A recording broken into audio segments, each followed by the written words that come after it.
ผมนั่นคือ ยังคือดีโอเค งับ งัดจังงัด ทำนี่ก็ได้เรื่อง เต็งไว้เต็งไว้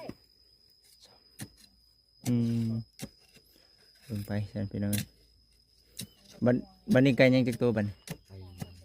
น้ำสี่ ตะกี้ห้า อยาก โอ้เมื่อวานนี่เนาะเมื่อวานนี่นับอยู่5ตัวอยู่เมื่อวานนี่บันนี้4มันถึงในมือมาแบบว่าจับไก่ป่ะจับไก่แล้วเขาท่องแล้วไปจัก เกลือเขาตัวแรกบ่เห็น โอ้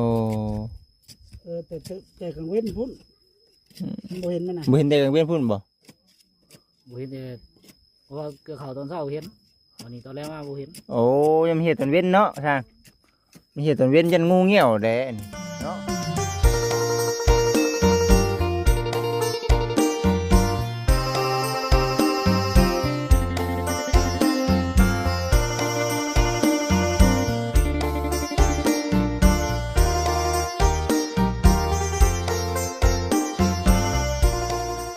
ลองยกขึ้นเบิ่ง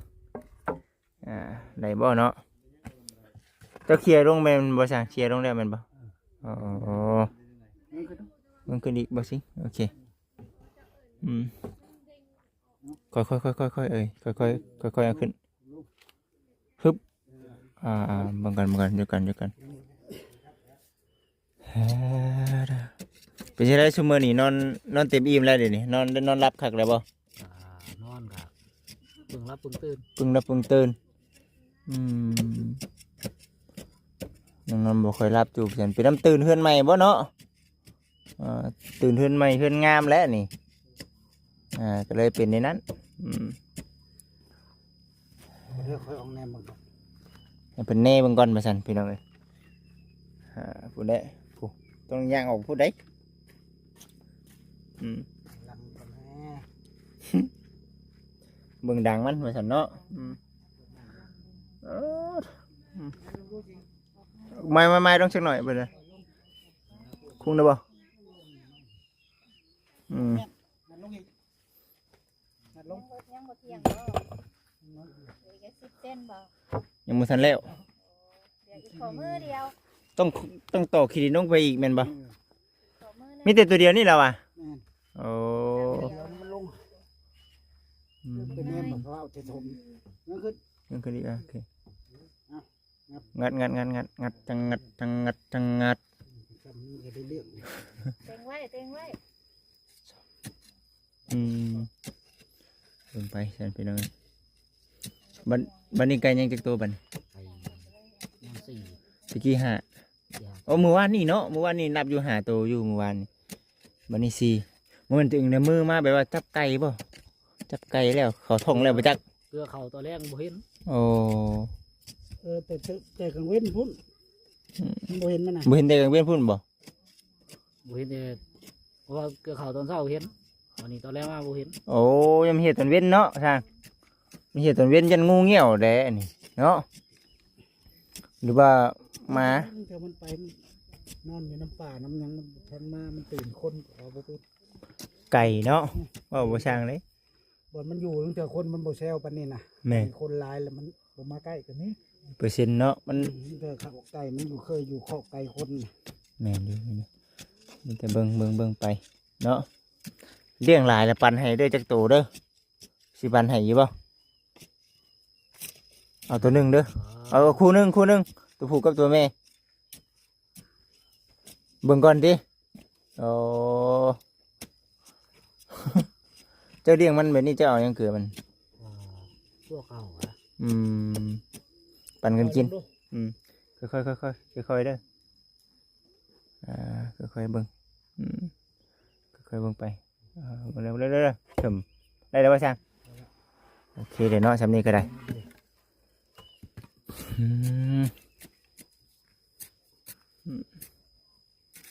สังกะสีเขาเป็นสังกะสีหยังก็รถซิ่งคือกันนี่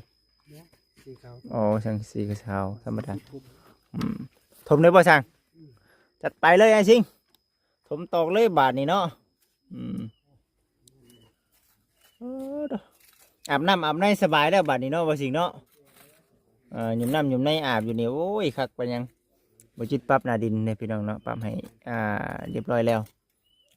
เดี๋ยวถ้าหากว่าเทพื้นก็คือสิเทเลยเนาะ มันก็คือสิสบายแล้วบัดนี้ก็ได้ตะกี้ยังมันนูนพี่น้องเอ้ยตะกี้นี่วันนี้มันบ่นูนแล้วบัดนี้เนาะเบิ่งไปเบิ่งไปทางไอ้สิงเพิ่นออกให้งานอย่างแข่งขันเนาะไม่ธรรมดา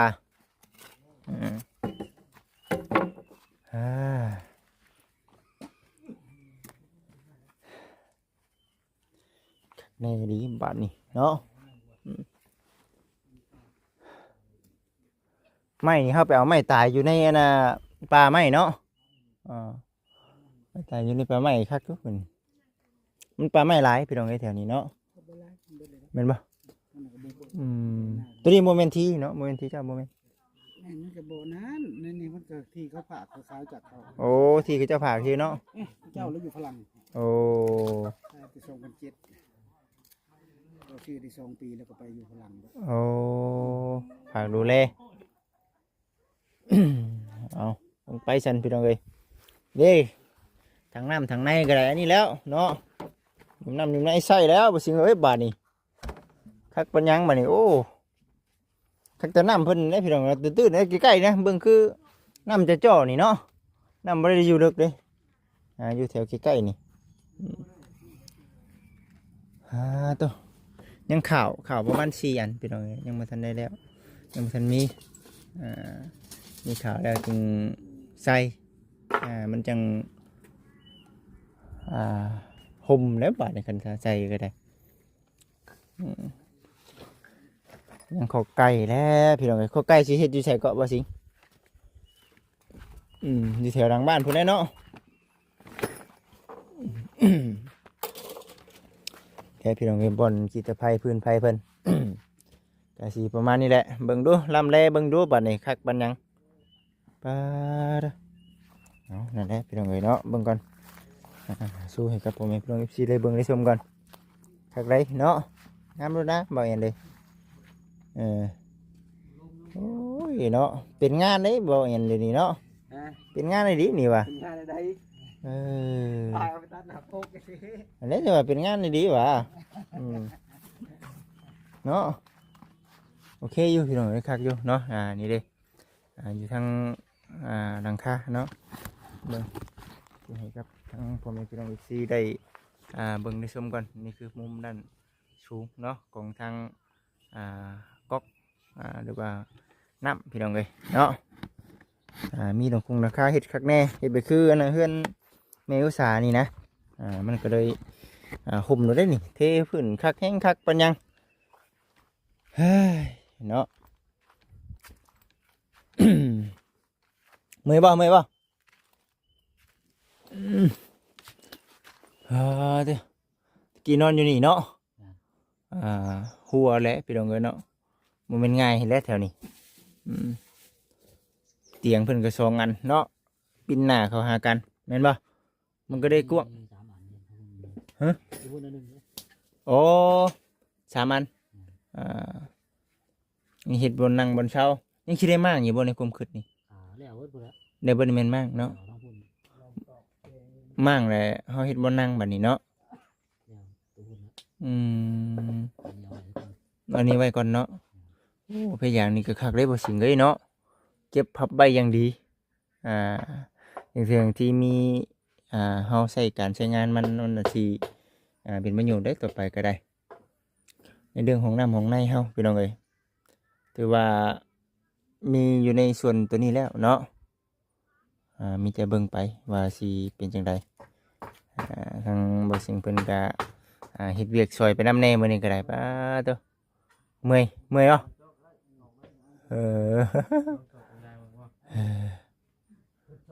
เอา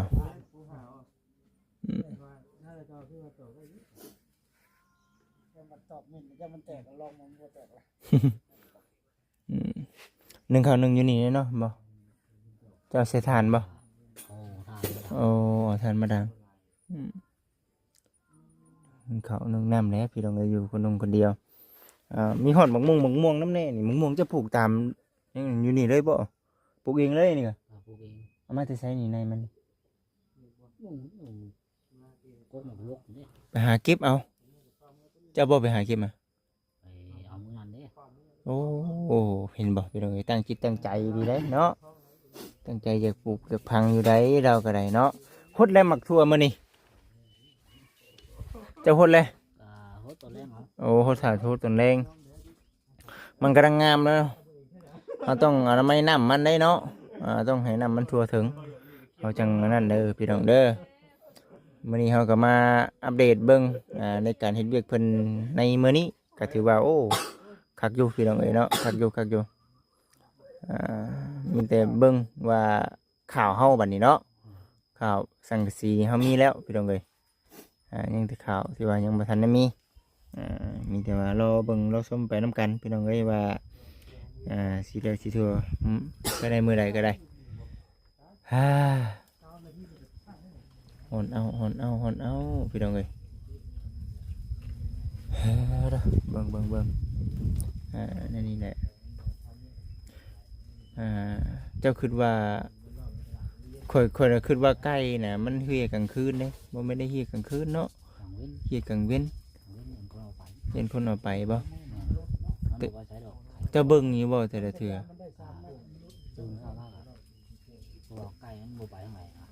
ตอนเช้ามานี่เบิ่งอยู่เกลือมันเนาะแล้วมันก็อยู่นี้เนาะมันบ่ได้ไปทางไหนเนาะถ้าว่าย่านคนนี่ก็ว่ามันก็บ่ได้ว่าย่านคนเนาะไก่เนาะย่านคนจับไปเดี๋ยวบ่าหมู่มาบ่เนาะบ่ไปบ่ย่านคนเนี่ยคนมั่นใจว่าคนแน่นอนเข้าอยู่บ่นี่มันเข้าอยู่บ่ปลาองปลาอ้อยแถวนี้บ่ได้ไปบ่มันจะหากินแถวเฮือนแถวชานเท่านี้เนาะสันพี่น้องเนาะเบิ่งเด้อบาดนี่เนาะรักษาเบิ่งเด้บาดนี่นับเบิ่งคักๆตื่นเช้ามาเกลือแต่เช้าตัวแรงได้เกลืออยู่บ่แรงว่านี่บ่เห็นอันนี้คือบัดสินับเบิ่งไก่บัดบ่เห็นพี่น้องเนาะยังเฮียแต่ตอนเว้นบ่ซั่นหั่นนะเนาะกลางเว้นเฮาก็บ่ได้มีช่วงบ่จิตอยู่บ่แม่นว่าสัตว์กลางเว้นบ่ได้นะช่วงบ่จิตอยู่ก็ยังหาโตอยู่ยันจากช่วงแรงๆแน่สักหน่อยนะบ่ได้ก็ได้เนาะฮ้อนบ่ซางเอ้าเนาะ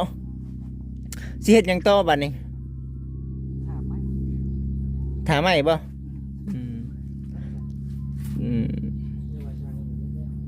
ตอนนี้ยังเฮ็ดบ่ได้ไปซั่นนะพี่น้องเอ้ยเนาะยังถามใหม่ก่อน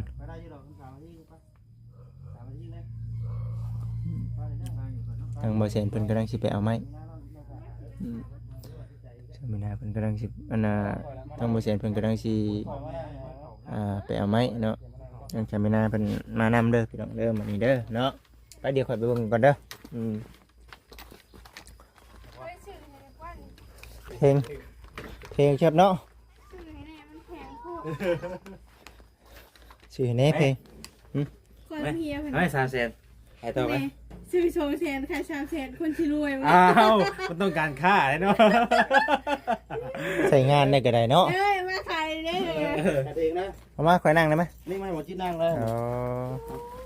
ถ่ายเลยเด้อสิไปใช้ก่อนเมื่อนั่นก่อนไม่ก็ไม่เกไม่มาก่อนให้มันเร็วเนี่ยชิโน่มาพูดแล้วเอาชิโน่พูดเอากับชิโน่พูดแล้วก็จะไปซื้อใช้จ่ายหันไม่อยู่เดี๋ยวมีบ่ไม่เสร็จนะไม่ซีเป็ดในวันนี้วิทย์บ่วิทย์แล้วเรื่องวิทย์น่ะบ่วิทย์แต่ว่าก็จะเอาสอบปูนเต็งหัวไว้นะจังงั้น8เซตเอาข่อยก็เคยให้ว่าข่อยแก้ไม่เป็ดไปบ้านแก้กระเป๋าตอนนั้นน่ะอันนี้เป็นเนือบได้น่ะระวังเด้อเห็นแต่น้องเฮาแล้วบนแนมดำดังเนาะอะไรอยู่แล้วมั้ยไกลจังไอ้น้องเขาว่าจะก็ให้แนะนำนะให้ไปได้ให้ไปแนะนำนะมีอยู่เนี่ยมีอยู่ก็ไม่อยากกินน้ำกันจะได้น้ำอันนี้ว่ามีอยู่น้ำรถกระซื้อมาได้อยู่น้ำจุกอยู่นั่นได้จ้ะว่าเดี๋ยวมาใหม่เด้อโอเคตอนนั้นไปว่าอยู่ตัวเสียเมื่อยยังชื่อน้ำเย็นๆมาเพื่อนี่เด้อโอเคเนาะเพื่อบ่สิงอยากกินน้ำยังกาแล้วแต่เห็นว่าสิแล้วแต่เพิ่นเนาะเดี๋ยวแล้วแต่เพิ่นเนาะ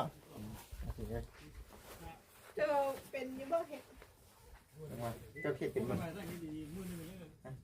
คือว่าชิงเพิ่นเห็ดนะ เฮ็ดเป็นบ่นี่กลางเป็นบ่วะ ดีกว่าเรานอนอีก พี่น้องเอ้ยบ่เป็นผมต้องนอนเด้อท่านเฮ็ดให้บ่เป็นเด้อบาด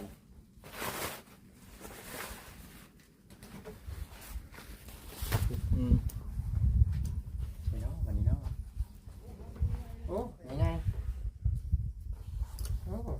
เล่นมีเนื้อปรับอยู่นะ มาก่อนพี่น้องคักอยู่เลยบ่สิมานั่งคุยกันก่อนบัดนั่งคุยกันก่อนเนาะฮ้อนบ่ฮ้อนดีเนาะ เหี่ยวยังมื้อนี้เหี่ยวยัง น้ำเฮาแล้วบ้านนี่เป็นไง แม่ ตัว ตัวมีบ่กินสิมีแท้เฮ็ดกินเป็นบ่ไม่เกลือปลาแดกแป้งนัวมีบ่ไม่เหรอ เดี๋ยวเราไม่ได้ค่อยกิน ฮะ เดี๋ยวเราไม่ได้ค่อยกิน บ่เคยกินเกลือเป็นนัวให้กินอยู่ กินแบบไม่ได้กินหลายนะประหยัด ประหยัดที่คนเดียวประหยัดอยู่เนาะเจ้าอย่างไงปัจจุบันอยากกินไงถามเบิ้งพี่น้องเลยเนาะถามเบิ้งแล้วแล้วต่อวันนี้เลยบอกว่าอะไรบ้าง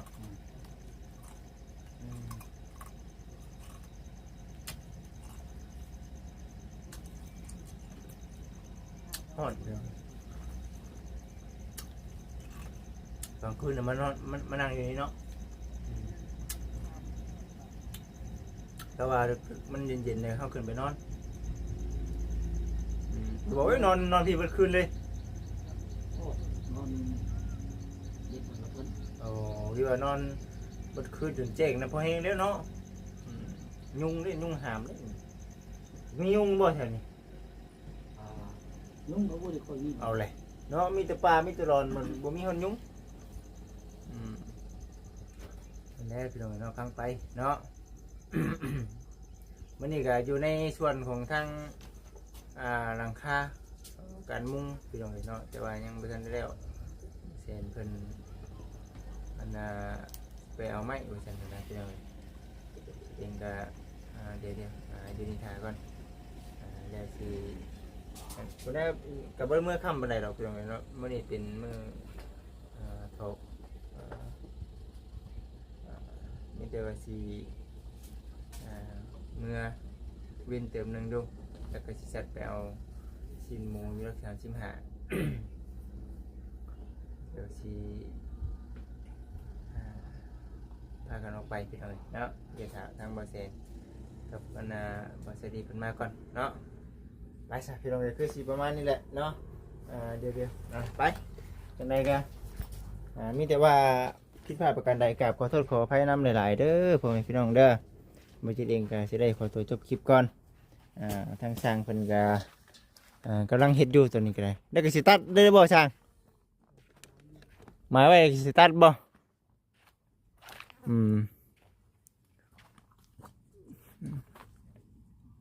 มีคอนมันข้างในได้มันหยังก็ได้เนาะสีโยลงไปเด้อข้างใน